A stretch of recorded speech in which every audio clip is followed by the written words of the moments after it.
Hello and welcome to the big picture. It's World Press Freedom Day today, an occasion for us to look back and forward about the state of affairs of media freedom in India. It's ironical that Indian media is considered one of the most vibrant in the world, while at the same time it is also seen as one of the most threatened. World Press Freedom Index published by Reporters Without Borders puts India in the 140th rank among 179 countries in 2013, while the annual index published by Freedom House rates Indian media as one among the 64 countries which are partly free.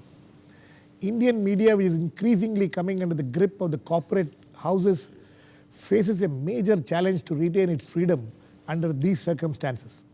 There is also a never-ending debate about whether freedom of the press is actually freedom of journalists to report, or is it all about freedom of the owners? There are also arguments that the existing business model of the media is not conducive to retaining the freedom of the press.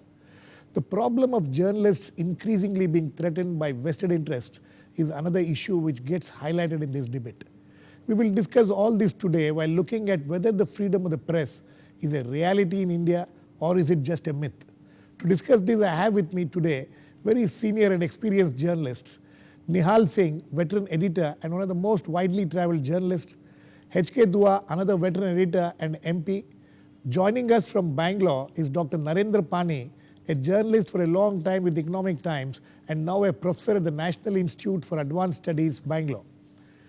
We will be joined by other guests soon. Welcome to all of you. Let me come to Mr. Nihal Singh first. Mr. Nihal Singh, you have been in this business for nearly over 5 decades.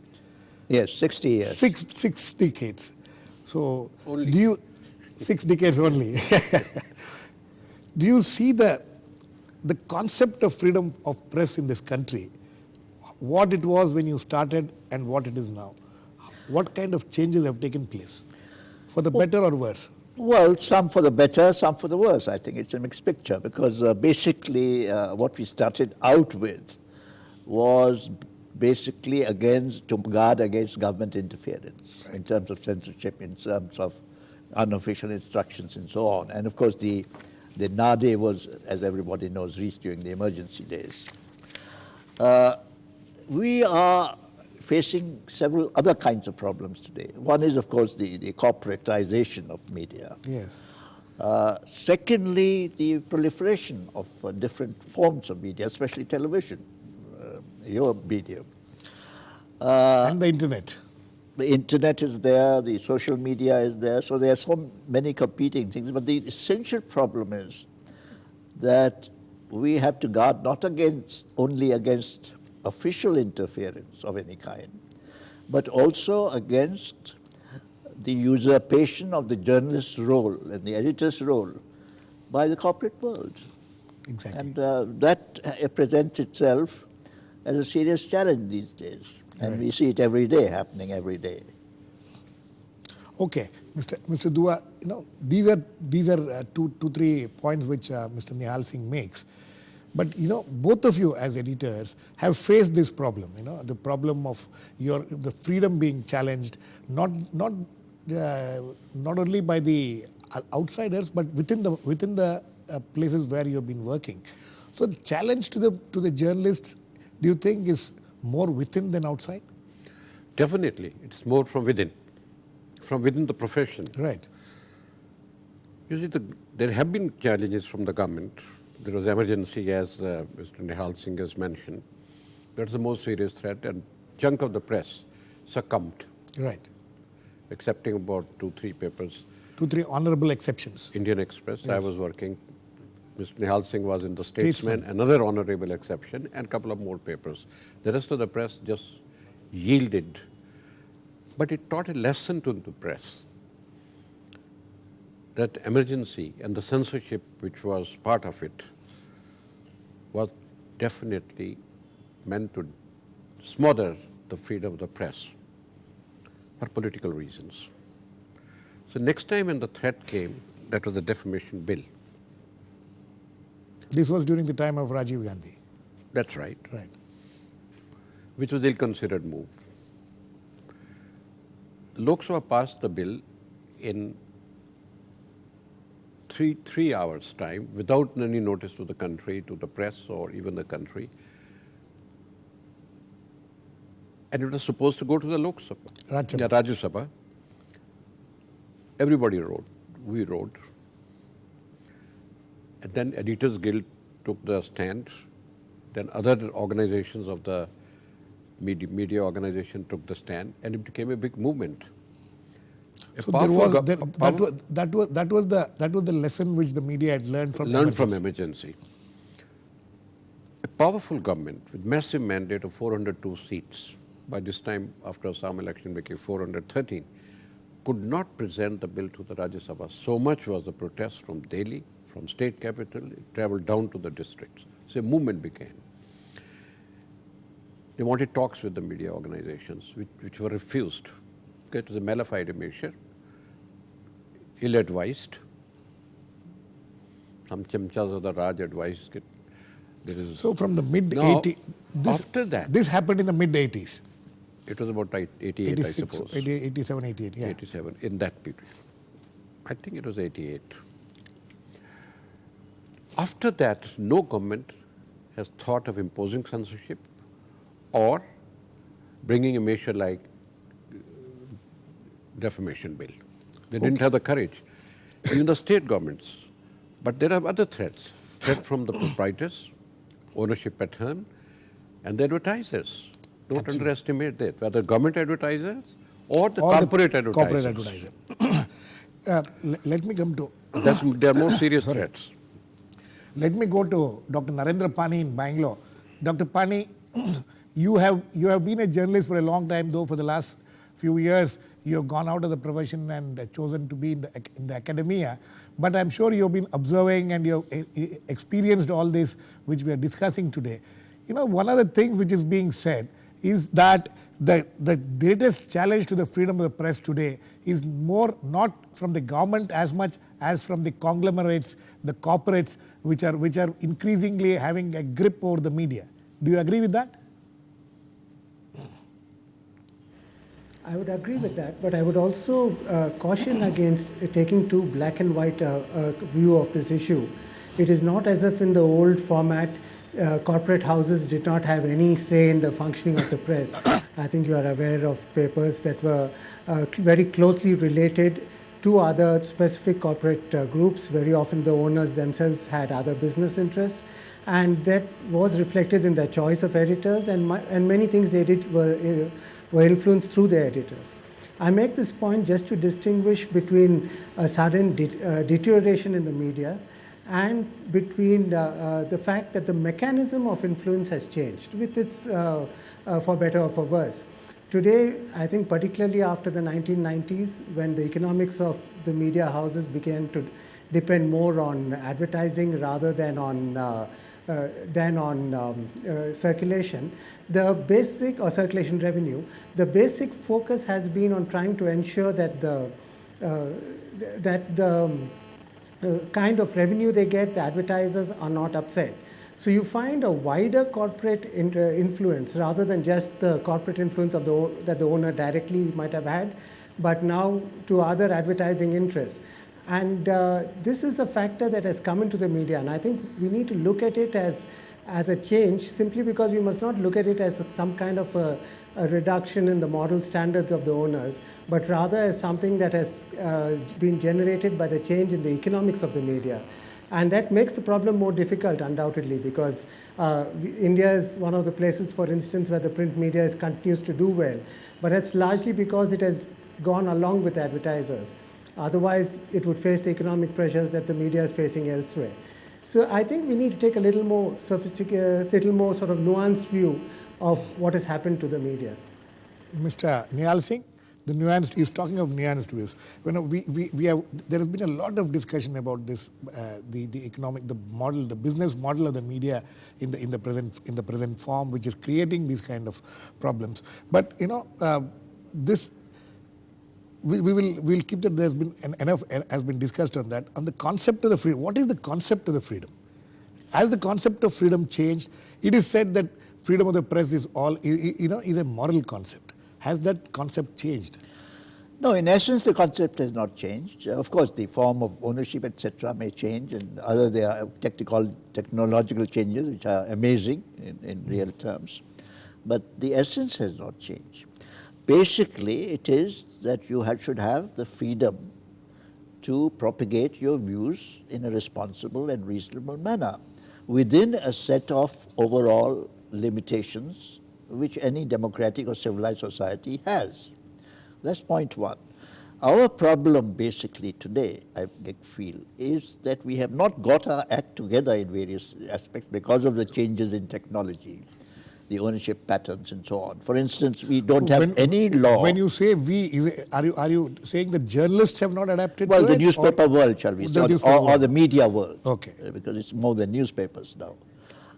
We have not placed in proper positions various laws, including, say, cross-media ownership, which is a very important factor. Yes. How do you relate to the social media? Because social media, as we know, is undisciplined by its very nature. And it's not journalism in the proper sense. But still, it's a part of the consciousness of our readers, or many of our readers. And we don't have it. And unfortunately, I have a problem with the Press Council of India, especially its chairman, because he conceives his role as I don't know what, but not as chairman of the Press Council, unfortunately. No, but the Press Council is one of the issues, but there are other issues involved. But we need to go into a short break now. Please keep watching. We'll come back and continue this very interesting discussion. There are many other issues which needs to be discussed. Welcome back. On the occasion of World Press Freedom Day today, we are looking at the issue of press freedom in India and asking the question, is it a reality or a myth? We are now joined in by Shoma Chaudhary, a distinguished journalist and managing editor of Tehelka. Welcome, Shoma. Shoma, let me come to you directly. Now, we have been discussing about this. The issue of when we talk of freedom of the press as a moral concept. You know, I was reading one of the interviews which you had done with Harold Evans a few years back. You know, this moral concept, has it taken a beating in this country as far as the freedom of the press is concerned, and how far the journalists have been responsible for it? Yes, I think that it has taken a beating, and there are many reasons for this actually. First of all, there is a structural reason for it. You know, I think, and I say this, to a large extent, it does depend on the editors that are leading every publication or channel. And there is a certain assertion that you can do just by the virtue of your personality, your own politics, your worldview, your insistence on a certain framework of values. And that certainly has a huge role to play. But there is also a very structural reason why the media has really sort of declined in its freedoms in the country. And that is the fact that there is absolutely no way that economically and financially that media institutions can be truly independent. Every single media outfit that you see, including us, is dependent on corporate funding or on advertising. There's no concept of media that is funded by trusts and are enabled really to do the kind of free journalism that they do. So in India, I think that to a large extent, you know, we are pretty strong on political criticism, on holding the political establishment to book. But I think we are very, very lax on keeping our eye and being watchdogs on corporate ethics, which really is the driving force in the country right now. Absolutely. I think you have made a very significant There's just point. one other point. Yes. There's just one other point, which is, I think, about the hierarchy of our attention. And in that, particularly the English-speaking media across the board, I think there is also a hesitation, a disinterest in doing a certain kind of journalism because it is not commercially what shall I say, not commercially fruitful or robust to do, and which is about telling stories from the hinterland of India. Right.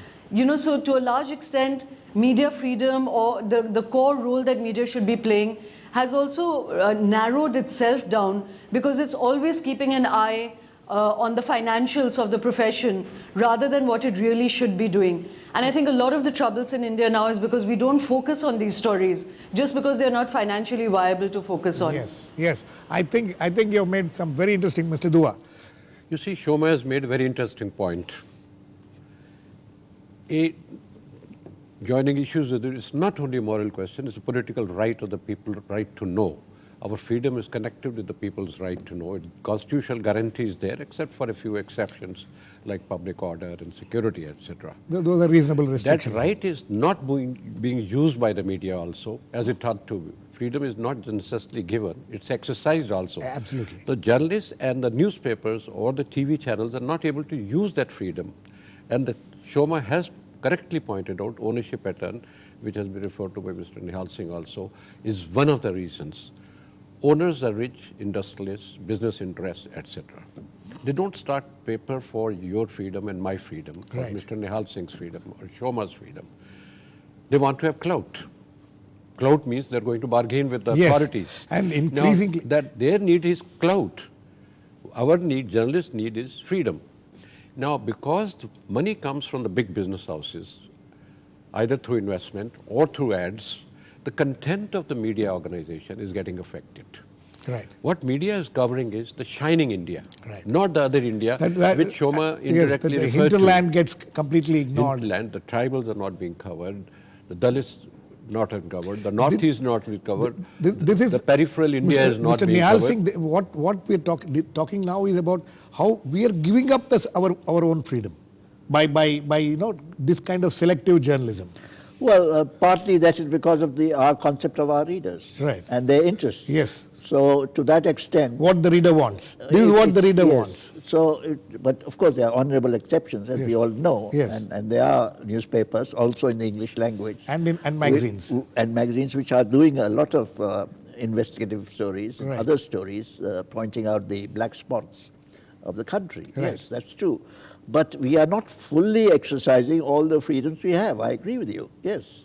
I would say the chunk of India remains unreported India for the media. Absolutely. Now, because that's not shining India. Right.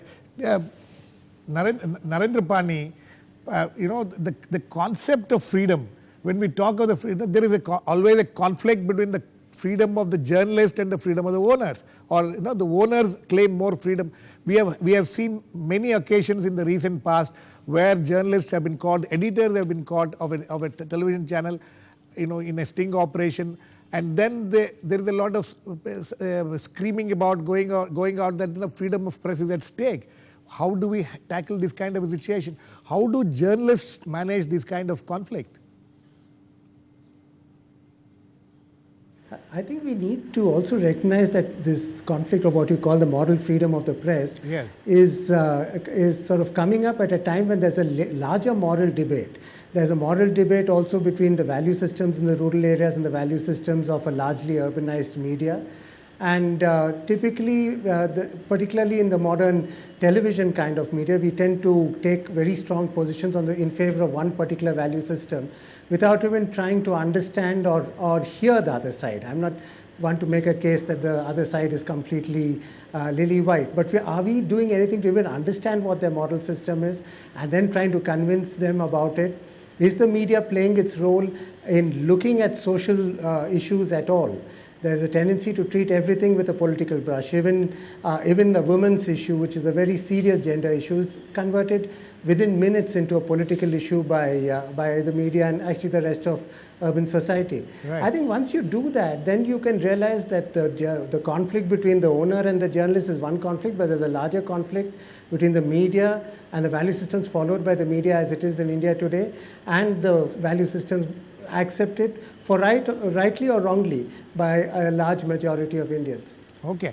Value system, you spoke of value system. Shoma, I want to just move away a little, though there is an issue of value also in this. How does media react? There is the question of a particular channel or a newspaper comes out with a brilliant investigative story, and then the other newspapers, other channels largely ignores it. there is a value system involved in this. This is one of the reasons why we curtail our own freedom by rubbishing the other stories. Is this a serious issue? I'm sure you have faced these problems more often than not. Yes, that's true. I would like to point out that whatever else we've done or not done, Tehelka has doggedly focused on a lot of the stories that are unfashionable. And, I'd be proud to say that they really have become part of mainstream discourse now. Whether it's tribals, whether it's the issue of Muslim, innocent boys, whether it's the issue of water and of environment and all of that. But where media, a kind of solidarity of media goes, I think you're right. I've often said that if 8 or 10 really powerful editors got together in this country and created a kind of common value system, I think we would be able to break a lot of even the structural problems that the media faces. But we don't make common cause over ethical issues in the media. Absolutely. And you're right. I remember recently, there's certain sort of holy cows in the media that nobody touches. Absolutely. For instance, I know when we did a cover story on Sharad Pawar recently, it just fell into a kind of well of silence. Nobody picked up the story and amplified it. And to a certain extent, professional envy or jealousy is good. I'm sure we all feel that. But when there is really some big issue at stake, I think it's important that every media house then competes to take that story further. And I think right now we have a slightly parochial attitude that, it's their story and so we won't touch it. Absolutely. Right now, for instance, Indian Express has done such a good story. This whole exposure about the perjury in the courts, right, and, the executive lying about whether they saw the CBI report or not is really an Indian Express story. And that is one story I think that the entire media has taken up. But that's also because the logic of the story was so powerful that nobody could turn a blind eye on it. But there are other times when they're very important exposures and they just die a quiet death because the media does not take it up as a fraternity. Absolutely. This was just an exception. The rule is that ignore the others. We are now joined in by Arvind Mohan, a very senior journalist who has worked with various Hindi media publications. Welcome, Arvind. Arvind, I'll come straight to you. We were discussing this problem largely we were discussing the English media, but the Hindi media, the regional media, has its own problems as far as keeping the freedom of the press is concerned, and this problem of the value system. Where do you see the problem there in the regional language media? Can I speak in Hindi? Yeah, you can speak. That will. Okay, please go ahead. पूरे Hindi media के लिए value judgement completely अंग्रेजी से different हैं और मुझे लगता है कि उसमें न्यूज़ का हिसाब धीरे धीरे ख़त्म होता जा रहा है और उसकी वजह एक तो मालिक ओनरशिप का है कि ओनरशिप उनके पास होगा, दूसरा ये है कि जिस किस्म का कॉन्ट्रैक्ट और ये बिजनेस शुरू हुआ है मीडिया में बड़े पैमाने पे, उसमें हिंदी जर्नलिस्ट कहीं खड़ा नहीं हो सकता. Shoma, you want to say something? उसमें हिंदी जर्नलिस्ट कहीं खड़ा नहीं हो सकता. जो न्यूज़ ब्रेक करना सोमा बोल रही है या जो इंग्लिश का मैं देखता हूँ वो भी मैं पाता हूँ कि वो बड़े कनेक्शन वाले लोग हैं, ऊंचे कनेक्शन, उनको जॉब की परवाह उस किस्म की नहीं है. हिंदी जर्नलिस्टों में ये दिक्कत सबसे ज़्यादा है कि कॉन्ट्रैक्ट का जॉब भी आ गया, कनेक्शन सोसाइटी में ऊंचे लेवल पे नहीं है और मालिक ओनर है. तो पूरे के पूरे में सेफ प्ले करो, कहीं न्यूज़ पे जाके कोई रिस्क लो, ये चीज़ ख़त्म होती जा रही है. जितना सेफ हो जाए, दोनों वर्सन ले लो, उसको ख़त्म कर दो, ये अपने आप में बहुत ही सीरियस मामला है. और मैं तब भी पाता हूँ कि अंग्रेज़ी मीडिया में जैसे एक्सप्रेस पढ़ता हूँ, हिंदू पढ़ता हूँ या आउटलुक या तहलका या इन सब में आपको कहीं ना कहीं कुछ दिखाई देगा. और मुझे लगता है कि वो कनेक्शन कहीं ना कहीं अंग्रेज़ी में जो पावर है उससे जुड़ के आता है. कुछ इंडिपेंडेंस पॉसिबली वहाँ ज़्यादा है, लेकिन हिंदी जर्नलिज्म में ये मुश्किल बहुत ज़्यादा है कि हम खड़े कैसे होंगे, किसके बल पे खड़े होंगे अगर न्यूज़ ले आते हैं और कल को कोई action. I think you have raised very serious and important issue. Yes, I want both of you to react to this. Girish, there is another problem, but points which he has made are absolutely correct. That applies to many Quickly, other sir, languages. we are running out of time. But the problem is the big ownership. They are at times taking over other papers or channels and cross media ownership. With the results, their growth rates are high because advertisements they are grabbing more, and many of the Hindi papers or other language papers are not getting those. with the result that diversity of opinion that is Shrinking. disappearing at times. Absolutely, Mr. Nihal Singh. And Quickly. that's why the papers like Tehelka The problem of the regional language. facing a difficult task. He has made some very serious. No, I think he's perfectly right. And the situation in the Hindi or regional media is pitiable in many ways. Yes. But what is the answer to that? The answer is building of a kind of a public consciousness about what is happening, particularly at that level. Yes. And there we have to publicize this because nobody talks about it except occasionally. And those who are in the profession, they know the intensity of the problem. But it's a major problem in respect to freedom of the press, certainly. Okay, sir. Sir ये new literates का असल में leadership है, उनके तरफ से quality की कोई मांग नहीं है। वो इस बात पे खुश हैं कि 2 रुपए में 250 खबर लेके सुबह अखबार आ जाता है, उसमें क्या क्वालिटी है, क्या वैल्यू है, इसका कोई मतलब नहीं। एकदम. Unfortunately, we have to end this at this note. There's so many other. Yes, quickly, very quickly, Shoma. Very quickly. Yeah, Girish, I just wanted to make the point that, when we keep speaking about corporate ownership, we have to remind ourselves that the reason the media is in this mess is because our reading public or our viewing public does not want to pay for news. And I think if we really want to create a consciousness in this country about protecting the media, understanding that it is very intrinsic to our life as a country, then people have to start paying for news. Absolutely. We'll pay 200 rupees for a packet of chips and a cup of coffee, but you won't pay it for news, And that is why it has become as debased a profession as it is becoming. Okay, on that note, we will have to end. There is, the original question we asked was, is freedom of the press in India a myth or reality? It seems to be both. In fact, we can't really lay our fingers on what it is. At this point of time, there are a lot of distressing signals, as Mr. Arvind Mohan was pointing out, in the regional language media, but English language media is also under the test, which means that journalists have to be eternally vigilant to retain that freedom. Thanks to all my guests, Dr. Narendra, Pani, Shoma, Chaudhary, Arvind Mohan, Mr. H.K. Dua and Nihal Singh. Please keep watching. We'll come back with another issue on The Big Picture, same time on Monday.